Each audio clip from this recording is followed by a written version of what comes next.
Okay. Hello, everyone. My name is Ruth Del Pito. I am the former Trent Municipal Alliance Coordinator. Now I'm the prevention educator for the Mercer Council grant. We are very excited to be here today. And today we're going to be talking about peer pressure and how it sort of interacts with the world we are in today. I do sort of want to talk about my own parenting experience just because I do look so young. I am 25 years old, but I'm a prevention educator. I'm certified in life skills. I'm also certified in TEFL, teaching English as a foreign language, and I have a BA in global studies, American studies, and political science. I was a person who took power of attorney and eventually adopted my two nieces at age 19. They're two girls, 12 and 9. They're middle school and pre-adolescent, so it can be very difficult for us to sort of get through the day just because, that age group is difficult. There's a lot of people that we have that we sort of go through the day with.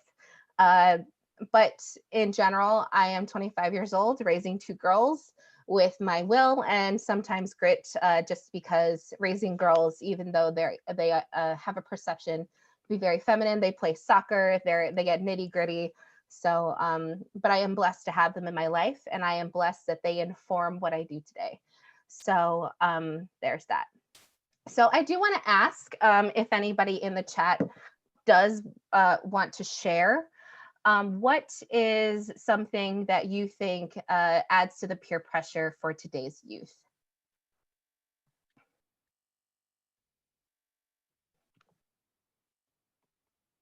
Where's the chat? Any questions or any concerns? So a lot of the time, first I want to say why this presentation. This is not to scare you. Think about that peer pressure aspect. What does our youth deal with peer pressure? So you can put that in the chat. Why this presentation? This is not to scare you. This is to inform you. This is also not a parenting class. You are the best parent for your child. You know them the best. You raise them, you bore them, you introduce them to the world. And I am not to say that what you do is wrong, but giving you tools to sort of help that through the process in case you feel a little lost or are uncertain of the life ahead that you may have. Also, my perspective is a little different because of my BA, so I will put a lot of that into my presentation today. My approach is shaped by my learning experience, so I do have much more of an international background, so I will use some of those stories and put them in here today. So do we have anybody in the chat that says anything that they would like to share? You can also just chime in. You can. Social media was in the chat. Ooh, okay, yes, social media. So that was the first one I had. Where do you think is the pressure for your kids? Social media, Snapchat, TikTok, Instagram, Facebook, YouTube. Those are big ones, and that's something that a lot of people share. Their deepest thoughts, their abilities, their art expressions, all of those things sort of make their way onto these platforms. And then from there, a lot of people tend to connect thoroughly through that. We also have friends. They're friends based on whatever, age group they are. Their family. You may also place pressure in your children, and from there, they do feel some sort of pressure to exceed or to perform in a certain way. Groups of interest, so athletics, drawing, acting, art, any of those groups that meet outside of extracurriculars, so that a lot of these children can sort of grow their interests and hone in on the crafts that they may be interested in. Also, something that I really didn't realize and something that I thought was extremely effective in sort of opening my eyes to this generation's problems was online gaming. Online gaming is not something that exists outside of the realm that a lot of people my age had. Online gaming really didn't come onto the scene until I was maybe in middle school, high school. So online gaming is for Roblox, Minecraft, Twitch, Fortnite, Discord, all those things. So online servers, they are a new era of mainstream communication. So Fortnite There's a lot of battling zombies, roadblocks. It's just kind of like Minecraft, you're building communities. Discord is people who are gaming, and you also get to talk to them while you're gaming. And Twitch is kind of the same platform as Discord, minus the Twitch has much more live streams. So you'll have people live streaming and having questions and sort of adding to the conversation in that way. Also, those people will be challenging the people on Twitch who are the hosts of these meetings to sort of act in a certain way while they're playing the game. So I do want to share a peer pressure video, and then we're going to sort of talk about it. It is 4 minutes long, so enjoy it, see what you like about it, and then we can go from there. Stop. Pay attention. Take a look at this crowded waiting room. These people may appear to be waiting for the eye doctor, but they're actually waiting for the first test subject in our hidden camera experiment. And here she is, right on time for her 12 o'clock appointment. Hi, how are you doing? This woman thinks she's here for a free eye exam. Have you been here before? No, it's my first time. What she doesn't know is that everyone else in this room is working for us. They'll be with you in just a couple minutes. Today we're running an experiment on social conformity, and the test starts now.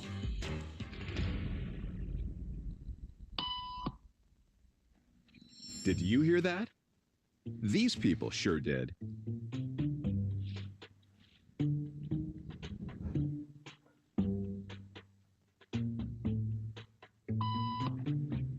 It doesn't take long for our test subject to notice a pattern. Beep means stand up. But why? And if you were in her shoes, what would you do the next time the tone sounds? While you might think you make your decisions all on your own, when it comes to peer pressure, all too often, your brain is just following the crowd. It's all around you, every day, an invisible force you're probably not even aware of. It affects what you do, how you think, and who you are. It's called social conformity, or peer pressure. And while it might not sound like a good thing, it's actually not so bad. The truth is, your brain craves synchronicity and takes comfort in the ease and efficiency of just going with the flow. And whether it's simply knowing what to wear in the morning, supporting your team at the big game, or even marching off to war, we're all programmed to be part of the group. And that's because your brain knows that there's power in numbers. We set up a hidden camera experiment to see if this woman would stand up at the sound of this tone, simply because everyone else is. You might be thinking you'd never go along with this. Or would you?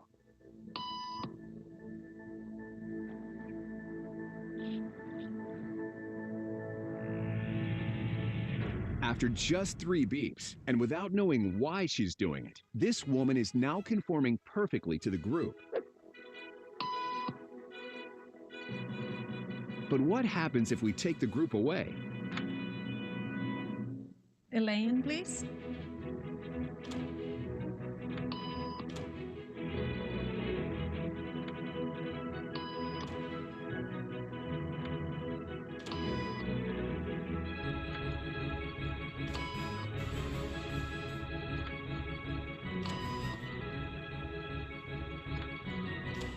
Okay, now she's alone. The crowd is gone and nobody is watching her, except our hidden cameras. What do you think she'll do?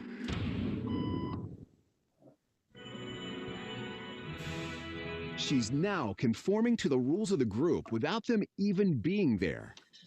Now, watch what happens when we introduce another outsider who doesn't know the rules. Have a seat and they'll be out in just a couple minutes. Great, thanks so much.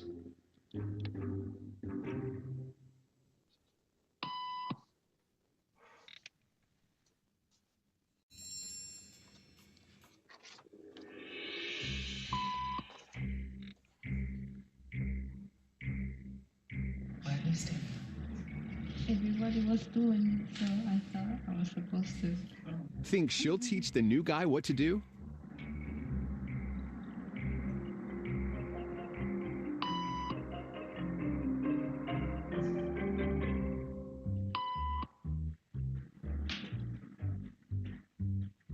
We kept the cameras rolling as more unsuspecting patients arrived.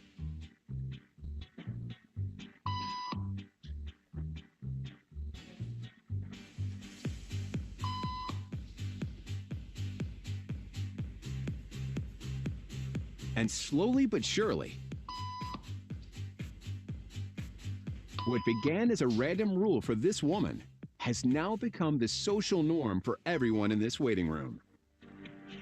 Here to explain what's going on in their brains is Jonah Berger of the University of Pennsylvania. This sort of internalized form of herd behavior is part of what we call social learning. Starting at a very early age, when we see members of our group perform a task, our brains literally reward us for following in their footsteps. When I saw everybody stand up, I felt like I needed to join them. Okay, so obviously that is something that is very interesting. Do we have any comments in the chat, by the way, about this video specifically? I don't think we do. Okay, No, so no comments, no okay, comments. thank you. So first thing, if you would like to say it out loud, you can use your microphone, you can just chime in. What do you think of the video? How do you define peer pressure according to the video? And is there a certain kind of person who is immune to peer pressure and why? I think that I really wanted to use this particular video because we are talking about peer pressure. And when we discuss peer pressure, we discuss how children, middle-aged, high school interact with it. But here, there were no teenagers, there were no middle school age people, it was adults. Adults were the ones that were giving into this kind of peer pressure, this kind of social norm and public opinion that integrates itself into the fabric of our society, how we survive. So I thought that was really interesting. Does anybody want to chime in about the video?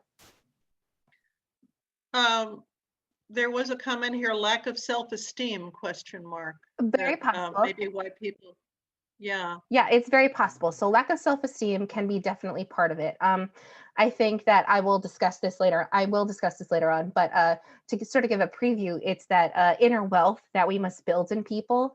Our values need to be reintegrated into who we are.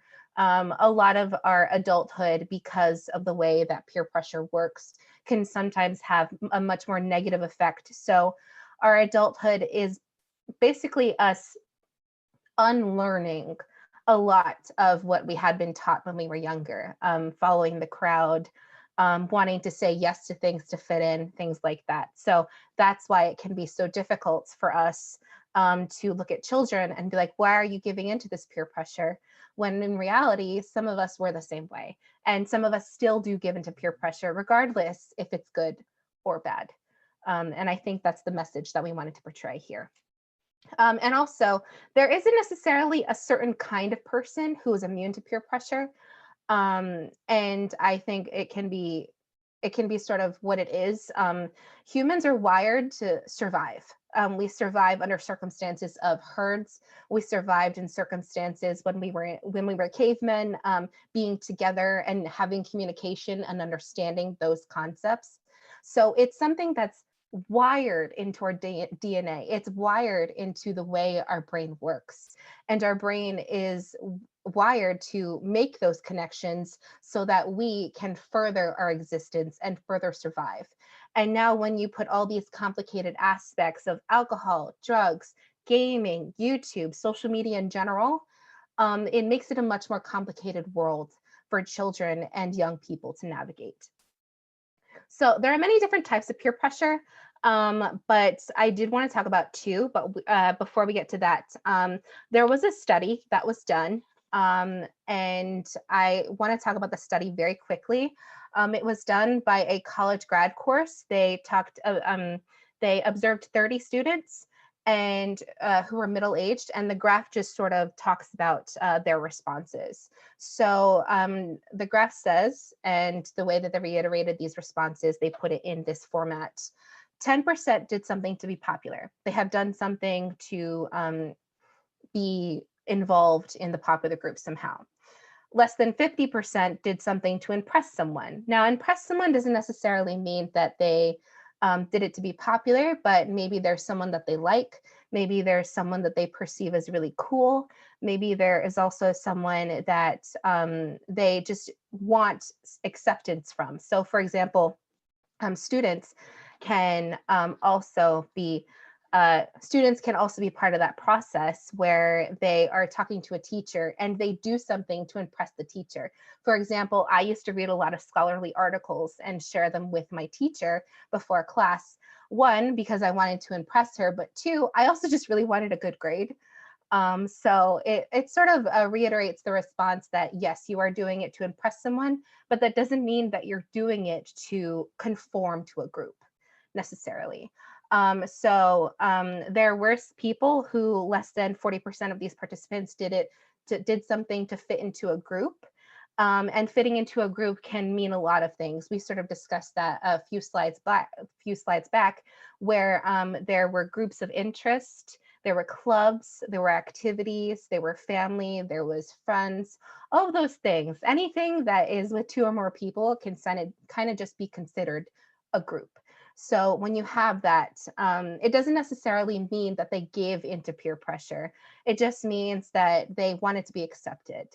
But here is the sort of silver lining here, that a second majority of these people that were answering the questions did nothing to have ever, been to fit into a group or impress someone. And a lot of the time, those people that did nothing are usually people that have an inner wealth built inside of them already, have an idea of who they are, have an idea of what they want in their life, and how to get it without sort of perceiving any other messages. And that's sort of what we're going to be talking about later, and something that I'm alluding to now, for us to use that information and use the ability to foster goodness in students, for them to sort of enter the world of these pressures and see what's good for them and what's not. So there are many different types of peer pressures, many different types of pressures in general. Most of the time they're classified by 6, but due to my background in global policy, I sort of wanted to break it down into 2, just because I think it can be very digestible for people if they sort of talk about it in these terms and layman's terms in general.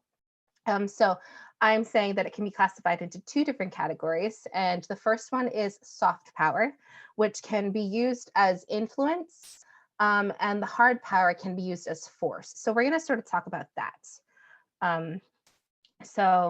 What is force? Force is the physical embodiment of the belief that you need to conform. Force can be also used be words as, wow, you're so stupid for not doing this. You're not my friend / significant other if you don't do this. Threats of physical and or verbal violence. And that doesn't mean that these sentences have to be in person. That doesn't mean these sentences have to be said to that person's face. If a person reads it, if a person hears it, then it is still considered force, because of the ability of people's words to impact impressionable minds and formative brains so easily. So what is influence? And I think that we can sort of look at influence in a lot of different ways. I think of influence as a promise. A lot of the time you have these influencers, which I will talk about on the next slide, about influencers who have a certain lifestyle. And if they say, if you buy this thing, then you'll be more like me. If you buy this thing, then you'll look cool like me. So influence is thinking you have to do something, but it's also promise.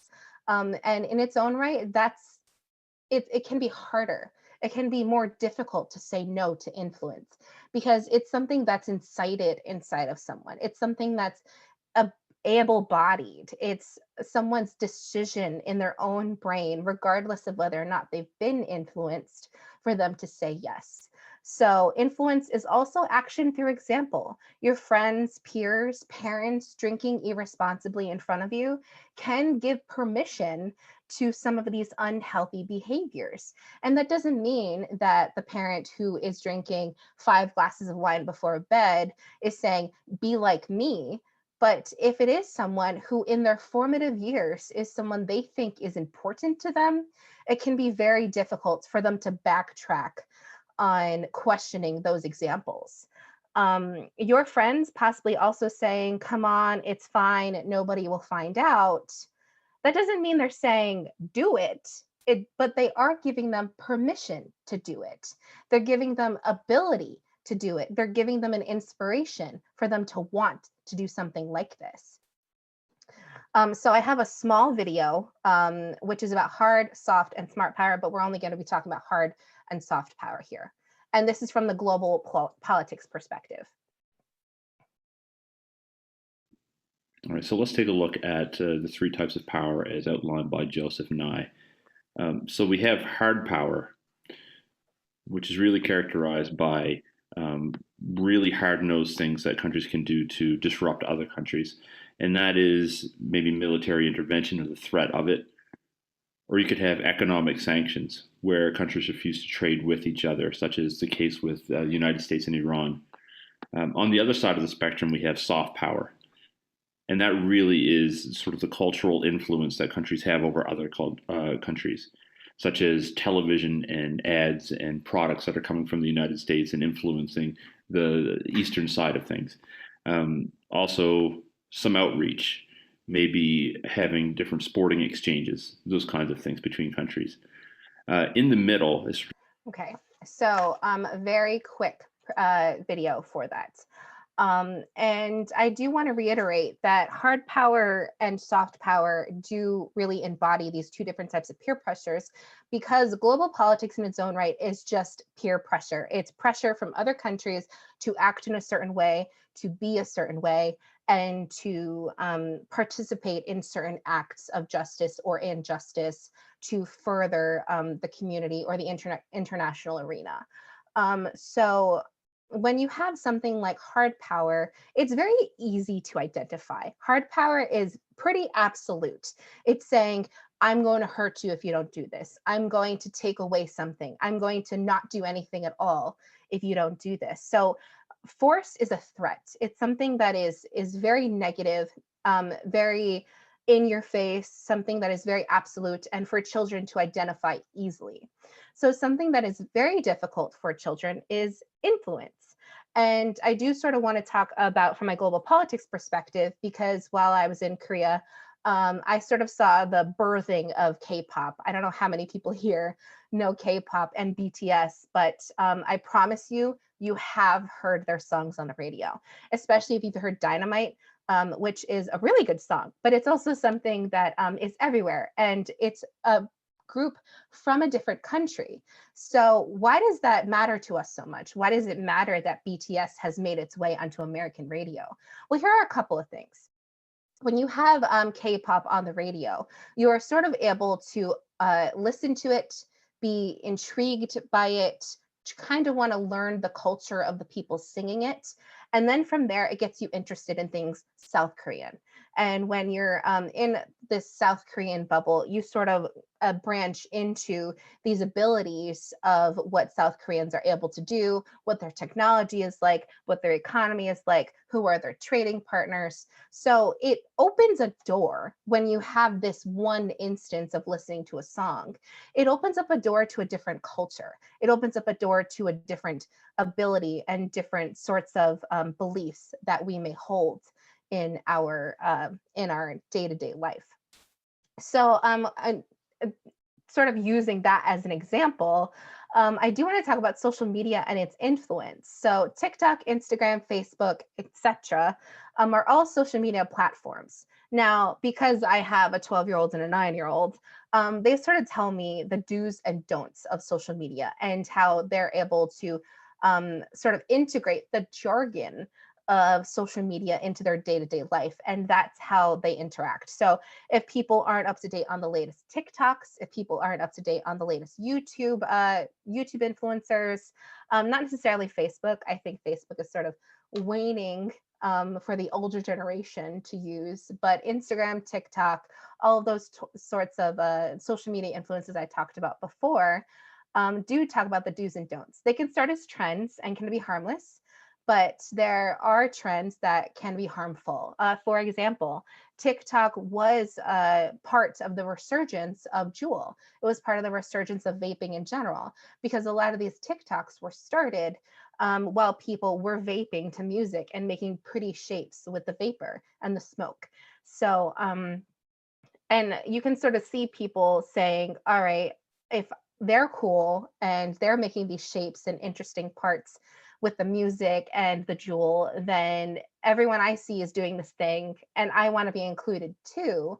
So therefore I must smoke jewel or I must use jewel in some capacity. So there is a lot of ability for people to look at these videos and to look at these influencers and say, this is what is good. This is what is acceptable. This is the public opinion of my peers.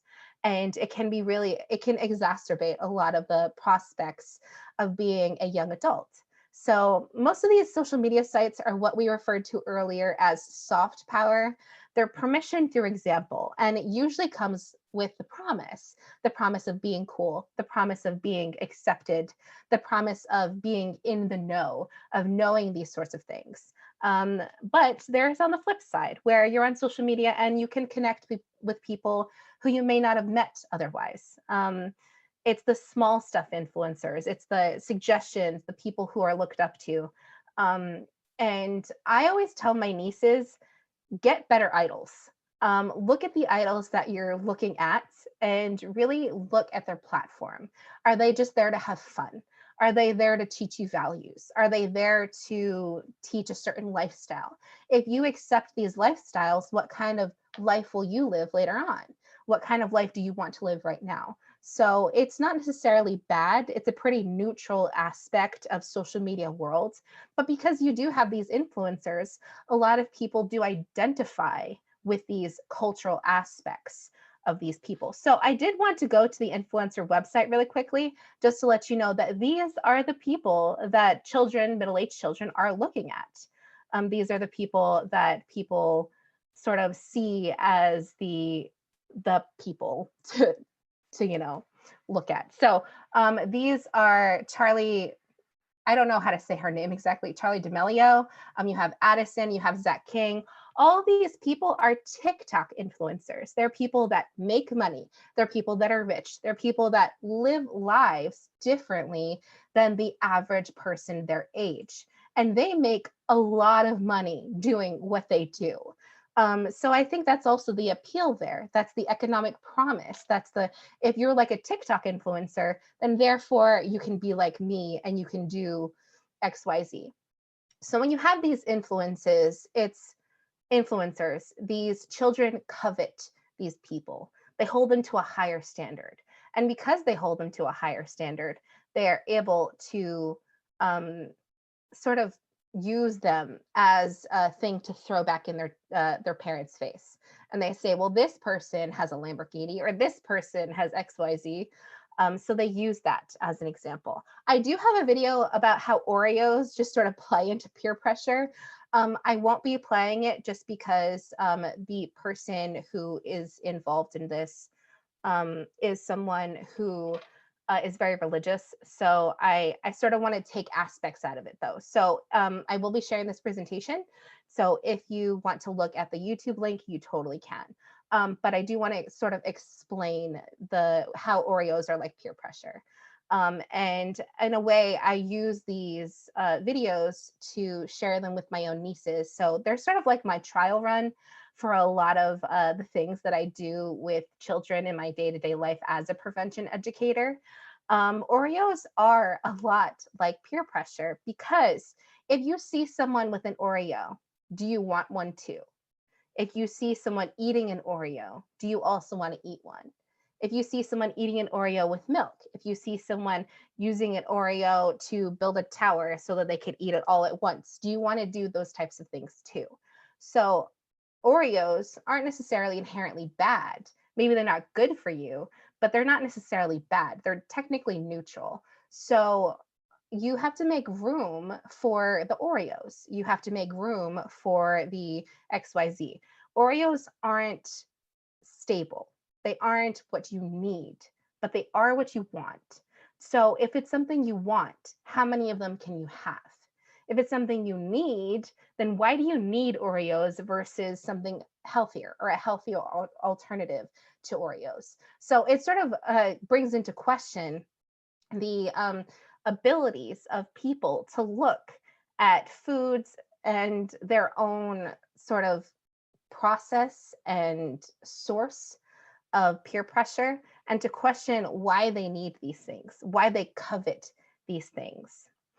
So we'll be moving on from there. So I do want to talk about that it's not their fault that they feel it / felt it. Children are very influential, but also both types of pressures can make children do something against their will. And as I stated before, soft power / influence is a really sinister part of it. It creeps into the everyday jargon. It sort of makes space for itself, where hard power, it just sort of is absolute influence, is fostered through ability and belief. Something they didn't want to do in the first place, but are doing in spite of a bad feeling, is still pressure. So for example, if they ultimately make the decision to do something bad, it's not necessarily for them, or it's not necessarily something they had done. It's something that was inspired in them. And yes, they are in charge of their own feelings, but at first, that inspiration is something that may not be able to be helped if they don't have the right tools to sort of disadhere from that belief. They may have done it, but in that moment, there was so much surrounding power for them to push them in that direction. So for example, if you have a soccer team and all of them are hanging out at someone's house and someone brings out an alcohol bottle, if everyone in the group agrees to drink from the alcohol bottle, that one person who feels uneasy is more likely to give in, because the group instinct is to go with what the group wants. So it is not necessarily their fault, but if they are given the tools, they should know how to react to their own feelings. They should know what is good for them. They should know what is right for them, and not necessarily act righteous, but to know what their limits are on how they should believe what they believe. So I sort of have another video, having conversations that are less intimidating, build trust so children know when to come to you. So how can you know what's going on? There is a healthy conversation. I did want to share this just because the parents that are discussing this and the parents that are sort of talking about this peer pressure make it very obvious to the children to say no. And yes, these conversations can start in absolutes, but there's a lot of gray area here. So I did just sort of want to touch upon that too.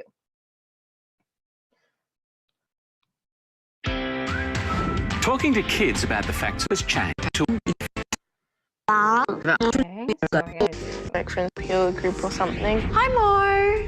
Hey. I'm one of your girlfriends from school. No, Mom. Not girlfriends. No. Well, no, I don't mean girlfriends, but one of the girls who's a friend. One of my mates. One of your mates, okay. Hey, let's skip school. Like, we'll go out at lunchtime, we won't come back, and we'll go down to the park and we'll smoke.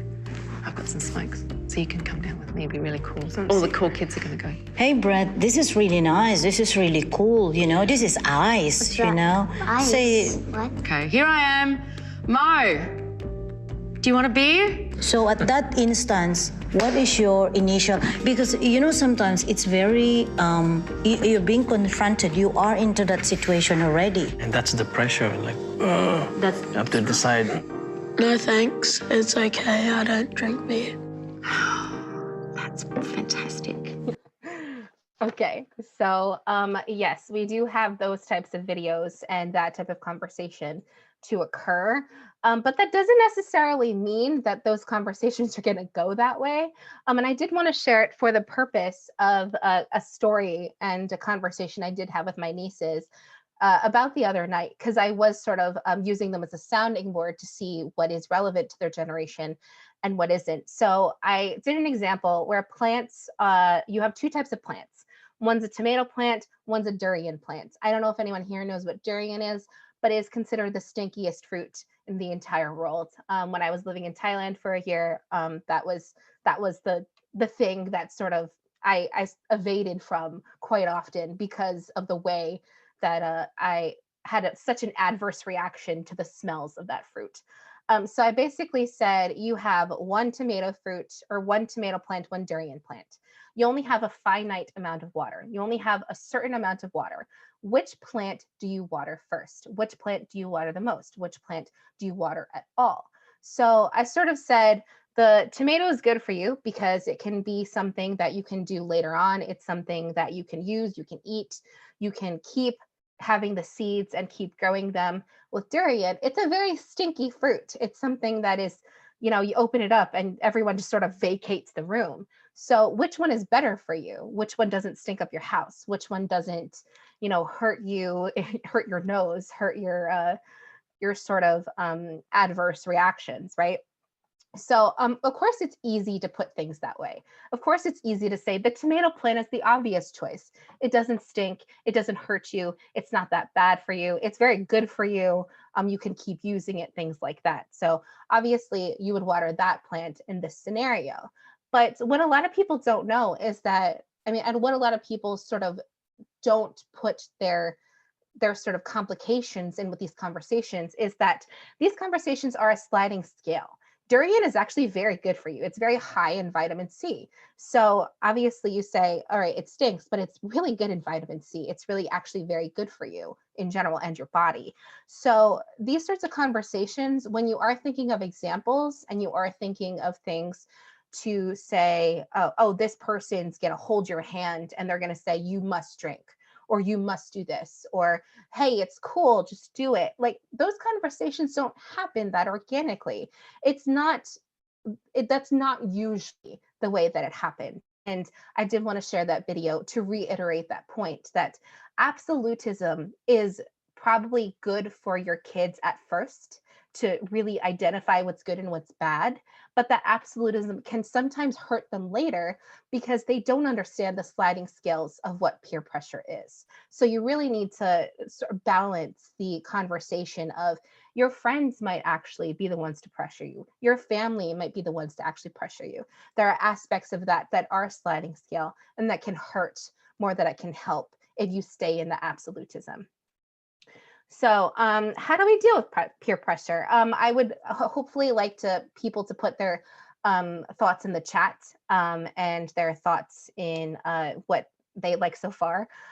Know what kind of peer pressure you're dealing with. What kind could be an example of positive peer pressure for children? I have examples, but I was hoping that someone could chime in to see what kind of positive peer pressure your children are facing. You can just unmute yourself and talk if you would like. Maybe like pressure to join a, you know, why don't you join my karate class, or why don't you join my, you know, activity, you know, some kind of positive social group, or my church choir, or something like that. You know, that's a positive peer pressure influence. Yeah. So yeah, Amy.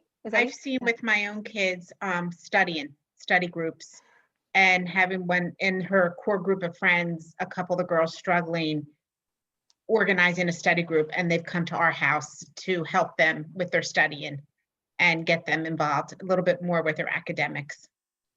Okay, that's it. Thank you. That's a great example. So studying can be a really great thing. I feel like studying like you have to do exorbitant amounts of it for it to hurt you, right? So studying is a very safe space for children to practice positive peer pressure, where they can say, hey, I know you were having trouble in math. I know that that's a difficult subject for you. Do you want to come over and maybe we can have some snacks, and afterwards maybe we can watch a movie.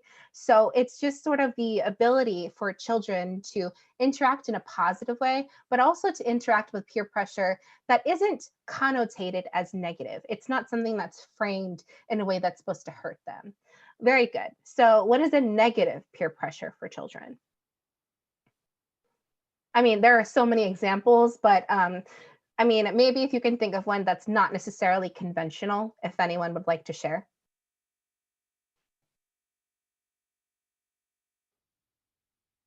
Again, happened with my son and his group, climbing up a fence to jump off a fence into a pool while they were on vacation, and thinking it was fun when, you know, a couple of them are doing it and one decides he wasn't going to and then does.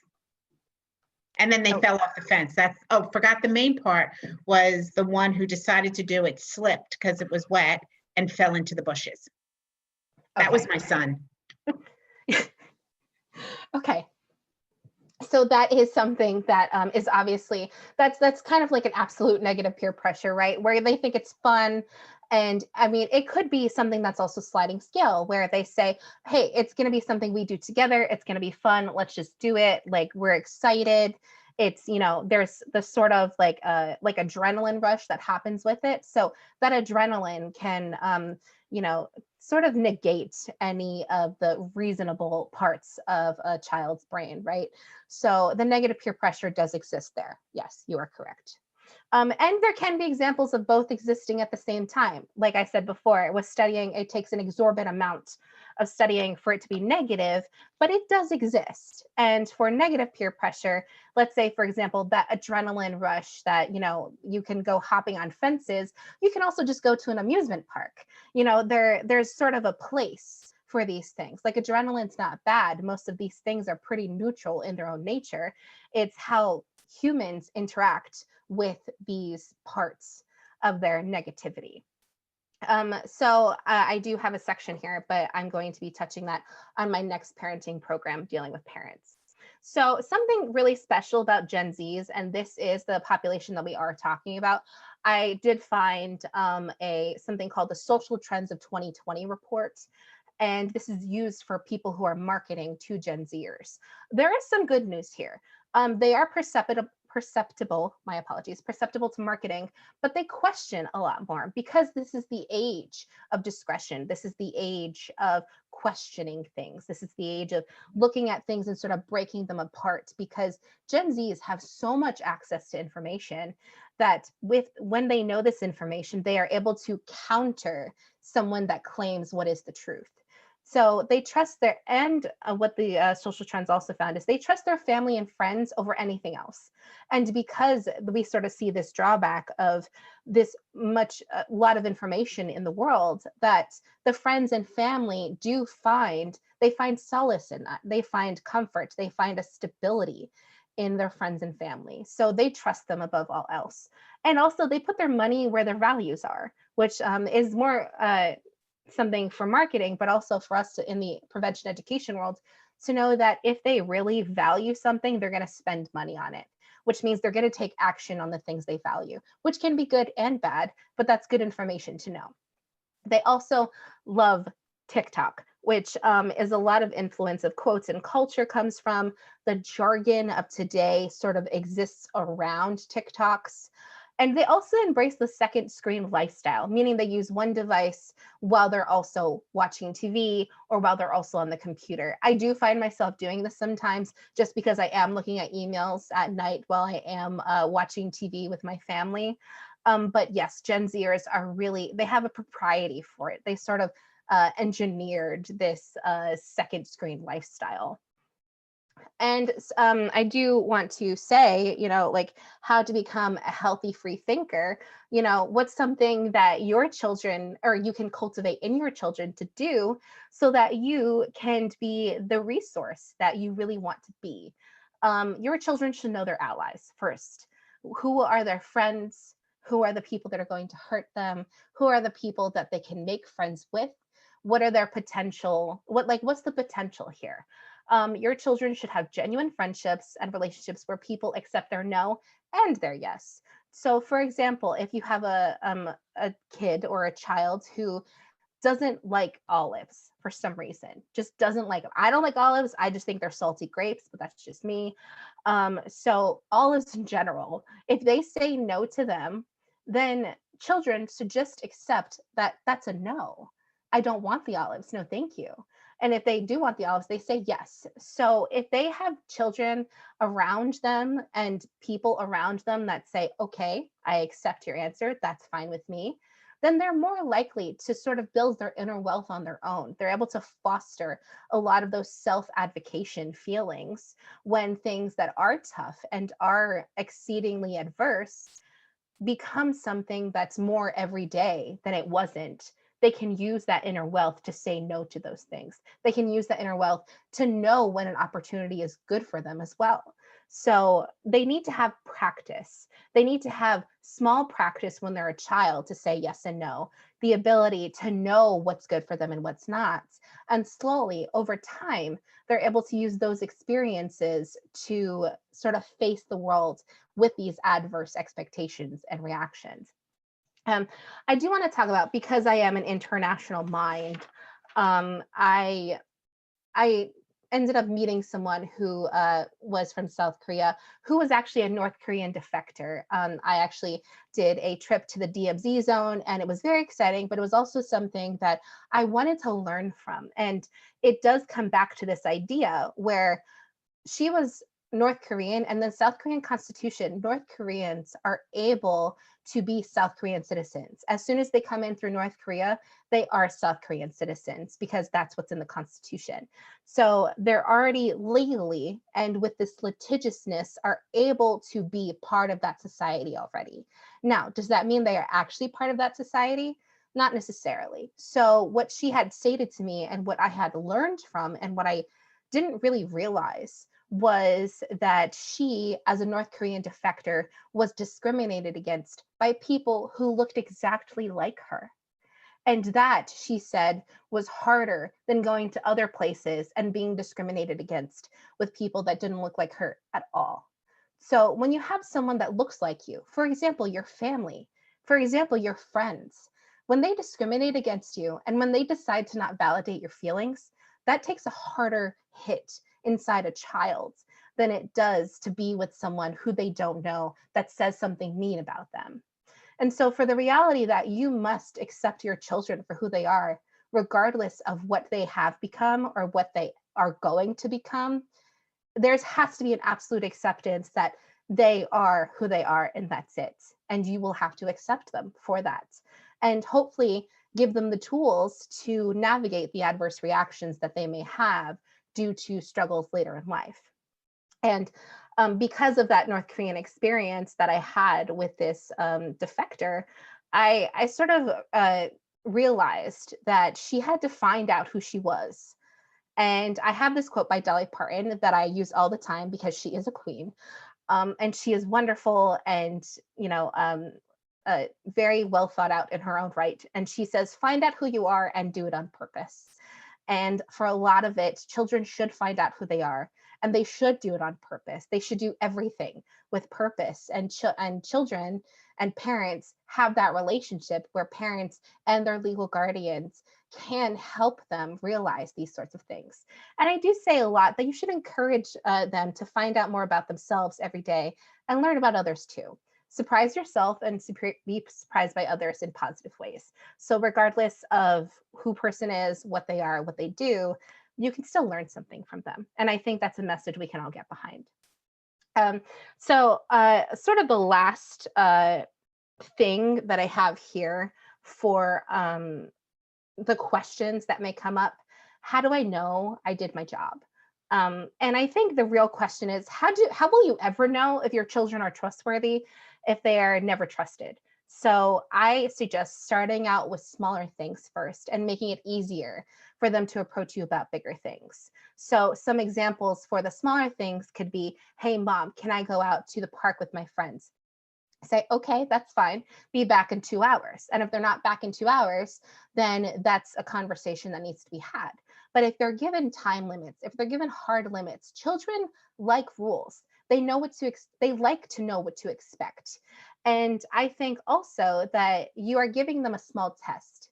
Children are tested every day. They are tested in school, they are tested in life, but we're going to use school as an example where, because they are given tests, the only reason they're given tests is because they're given the tools to interact with that test. They're given the tools for the answers for that test. So if you give them the answers, if you give them the expectations, the tests for them should be easy. The limits for them should be not hard to have. So when you have the smaller things first with the 2-hour limit at the park, then you can sort of build the bigger things when they can come to you when they really don't feel like they know how to navigate their own world. So hard limits are important, and I believe technology does play a huge part in this. And I do want to reiterate, though, that it's not their fault that they interact with the technology this way. It's not their fault that they are the people that grew up in an age of technology. I guarantee that if we had technology back then in the 60s and 70s and even my age group more so, we would have sort of had the same interactions with technology. We would have had this sort of evolution of, you know, this is fast-paced world.